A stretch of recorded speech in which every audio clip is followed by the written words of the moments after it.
Bir yigit bo'lar edi. U Robbisini unutgan, shu sababdan o'zini ham unutgan edi. Beboshligi, qaysar va yomonligi bilan nom chiqargan, hatto ko'p odamlarga aziyat bergan, zulm qilganligidan odamlar Allohdan uning yomonligidan najot berishini so'rab, uni duoibat qilgan, qarg'agan edilar. Yaxshi solih insonlar unga ko'p marotabalab nasihatlar qilishgan, lekin u qabul qilmagan. Ko'p marotabalab ogohlantirishgan, quloq osmagandi. Hayoti shahvatlar zulumoti ichida kechardi. Bir marta juda kuchli da'vatchi kishi unga va'z aytgan edilar. Ta'sirlanib hatto ko'zlariga yosh ham olgandi. Endi u Alloh va rasuliga ijobat etadi deb gumon qilingandi. Lekin afsuski, eski holatiga qaytib, go'yoki hech qachon hech narsa bilmagan, eshitmagandek ma'siyatlarida davom etaverdi. Masjid yuzini hatto juma kunlari ham ko'rmasdi. Qorong'u tushgach, o'zining bir guruh bebosh og'aynilari bilan ko'chaga chiqib ketar, tong otgandagina qaytib kelardi. Kelgach kun bo'yi uyquga g'arq bo'lardi. Ishdan bo'shab ketgan, diniy dunyosi kasodga uchragan edi. Uchtpar onasi esa o'g'lining bu holatidan ko'p yig'lab, ezilib adoyi tamom bo'lgan edi. Baland ko'tarilgan musiqa bilan uxlab, shu bilan uyg'onardi. Xonasi devorlari uyatsiz behayo suratlar ila bezangan edi.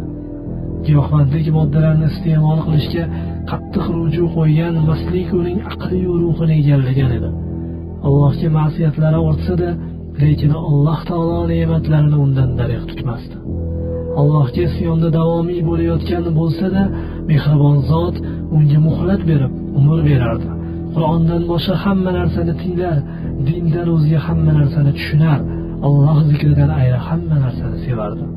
Subhanalloh, Allohni tanimas ekan qanday ham xaroba u qalblar.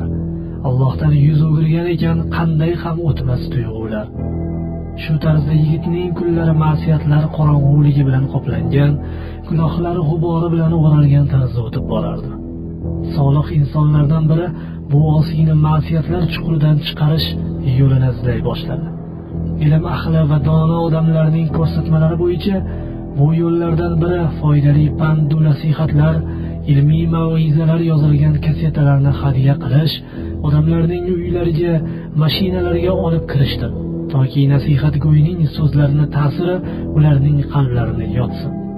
Yigitga bir nechta ta'sirli mav'izalar yozilgan kasetalar hadya qilindi. U oldida mashinasining qutisiga beparvogina tashlab qo'ydi. Ularni tinglashni o'ylab ham qo'ymadi. Kunlarning birida yigit o'z mashinasida Dammam shahriga safarga chiqdi. Yo'li olis, zerikmaslik uchun musiqa eshitib ketardi. Kasetalarni unisini qo'yib, bunisini qo'yib zerikdi-da, vaqt o'tkazish uchun haligi mav'izalardan birini qo'ydi. Kaseta asta-sekin tinglovchiga ixlos efirlari orqali sidq to'lqinlarida taralar ekan, qalbdagi iymon tebranmalarini qo'zg'ata boshladi.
Allohning sinoatidir.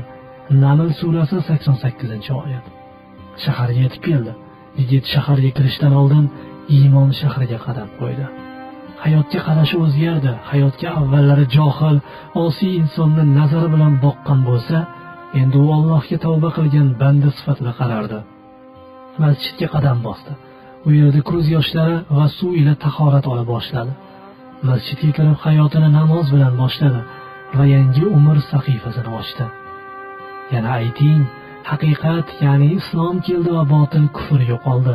Chunki botil yo'qolguvchi narsadir. Isro surasi 81-oyat. Yigit uyiga salomat keldi va o'zi bilan g'animat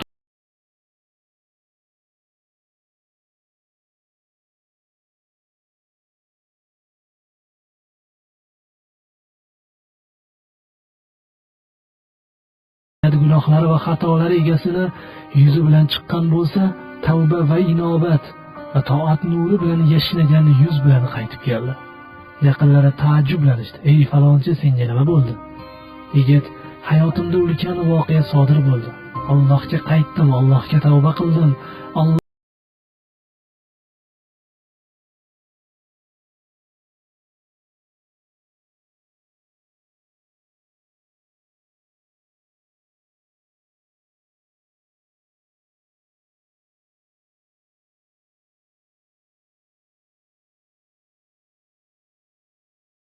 Eshitgan odamlar kelib Allohga tavba qilgan yigitni Robbisiga qaytgani bilan tabriklay, uni bu nasib bo'lgan ne'mat bilan qutlay boshlashdi. Gar qullar keksayib qolishsa kuchdan hojalari ozod qilar ko'rsatib himmat, lekin sen Xoliqim avlosan, o'z karaming ila qullikda kechdi umrim, ozod et jahannamingdan.